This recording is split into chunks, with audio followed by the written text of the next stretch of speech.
अध्याय 5 कर्मयोग कृष्ण भावना भावित कर्म।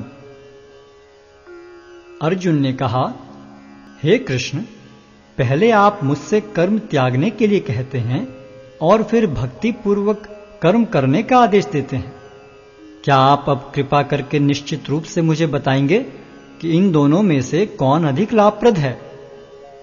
श्री भगवान ने उत्तर दिया, मुक्ति के लिए तो कर्म का परित्याग तथा भक्ति में कर्म दोनों ही उत्तम हैं, किंतु इन दोनों में से कर्म के परित्याग से भक्ति युक्त कर्म श्रेष्ठ है।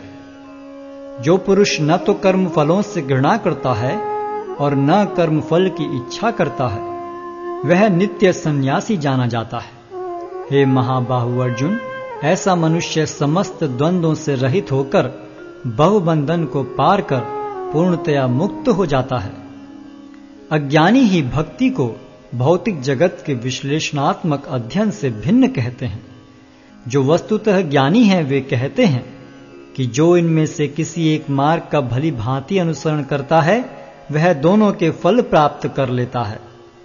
जो यह जानता है कि विश्लेषणात्मक अध्ययन द्वारा प्राप्य स्थान भक्ति द्वारा भी प्राप्त किया जा सकता है, और इस तरह जो सांख्य योग तथा भक्ति योग को एक समान देखता है वही वस्तुओं को यथारूप में देखता है। भक्ति में लगे बिना केवल समस्त कर्मों का परित्याग करने से कोई सुखी नहीं बन सकता, परंतु भक्ति में लगा हुआ विचारवान व्यक्ति शीघ्र ही परमेश्वर को प्राप्त कर लेता है। जो भक्ति भाव से कर्म करता है, जो विशुद्ध आत्मा है और अपने मन तथा इंद्रियों को वश में रखता है, वह सबों को प्रिय होता है और सभी लोग उसे प्रिय होते हैं। ऐसा व्यक्ति कर्म करता हुआ भी कभी नहीं बंधता। दिव्य भावनामृत युक्त पुरुष देखते, सुनते, स्पर्श करते, सूंघते, खाते, चलते फिरते, सोते तथा श्वास लेते हुए भी अपने अंतर में सदैव यही जानता रहता है कि वास्तव में वह कुछ भी नहीं करता। बोलते, त्यागते, ग्रहण करते या आंखें खोलते बंद करते हुए भी वह यह जानता रहता है कि भौतिक इंद्रियां अपने अपने विषयों में प्रवृत्त हैं और वह इन सब से पृथक है। जो व्यक्ति कर्म फलों को परमेश्वर को समर्पित करके आसक्ति रहित होकर अपना कर्म करता है, वह पाप कर्मों से उसी प्रकार अप्रभावित रहता है जिस प्रकार कमल पत्र जल से अस्पृश रहता है।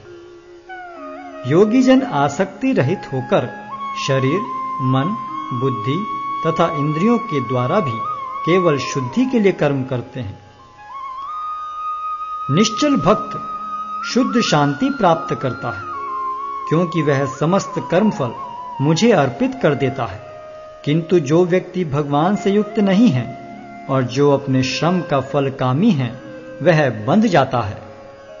जब देहधारी जीवात्मा अपनी प्रकृति को वश में कर लेता है और मन से समस्त कर्मों का परित्याग कर देता है, तब वह 9 द्वारों वाले नगर में बिना कुछ किए कराए सुखपूर्वक रहता है। शरीर रूपी नगर का स्वामी देहधारी जीवात्मा न तो कर्म का सृजन करता है, न लोगों को कर्म करने के लिए प्रेरित करता है, न ही कर्म फल की रचना करता है। यह सब तो प्रकृति के गुणों द्वारा ही किया जाता है। परमेश्वर न तो किसी के पापों को ग्रहण करता है न पुण्यों को, किंतु सारे देहधारी जीव उस अज्ञान के कारण मोहग्रस्त रहते हैं जो उनके वास्तविक ज्ञान को आच्छादित किए रहता है।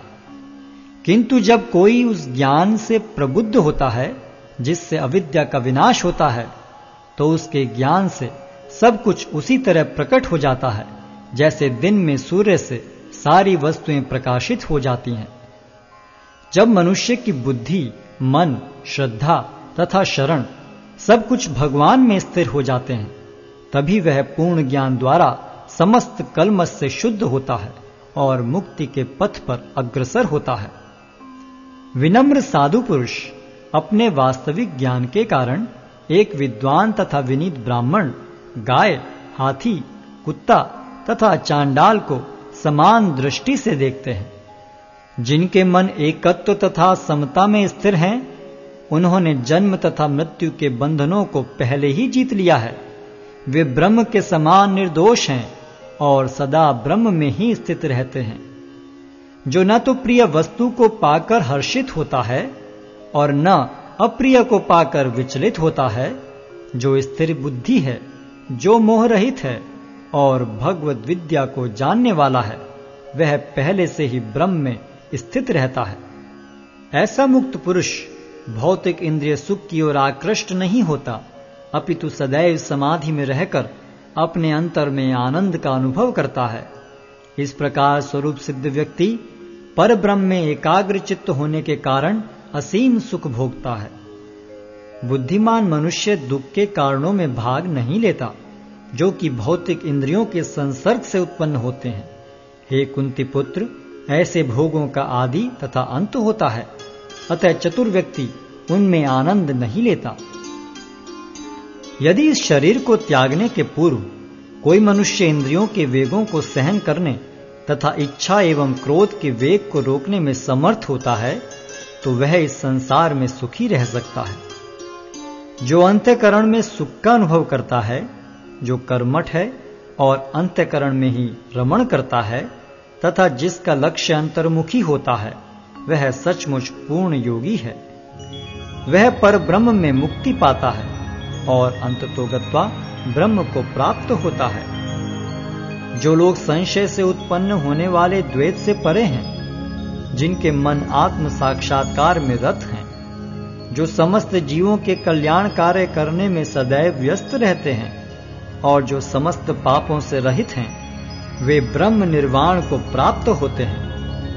जो क्रोध तथा समस्त भौतिक इच्छाओं से रहित हैं, जो स्वरूप सिद्ध आत्म संयमी हैं और संसिद्धि के लिए निरंतर प्रयास करते हैं, उनकी मुक्ति निकट भविष्य में सुनिश्चित है। समस्त इंद्रिय विषयों को बाहर करके, दृष्टि को भौहों के मध्य में केंद्रित करके, प्राण तथा पान वायु को नथुनों के भीतर रोककर और इस तरह मन, इंद्रियों तथा बुद्धि को वश में करके जो मोक्ष को लक्ष्य बनाता है, वह योगी इच्छा, भय तथा क्रोध से रहित हो जाता है। जो निरंतर इस अवस्था में रहता है, वह अवश्य ही मुक्त है। मुझे समस्त यज्ञों तथा तपस्याओं का परम भोक्ता, समस्त लोकों तथा देवताओं का परमेश्वर एवं समस्त जीवों का उपकारी एवं हितैषी जानकर मेरे भावनामृत से पूर्ण पुरुष भौतिक दुखों से शांति लाभ करता है।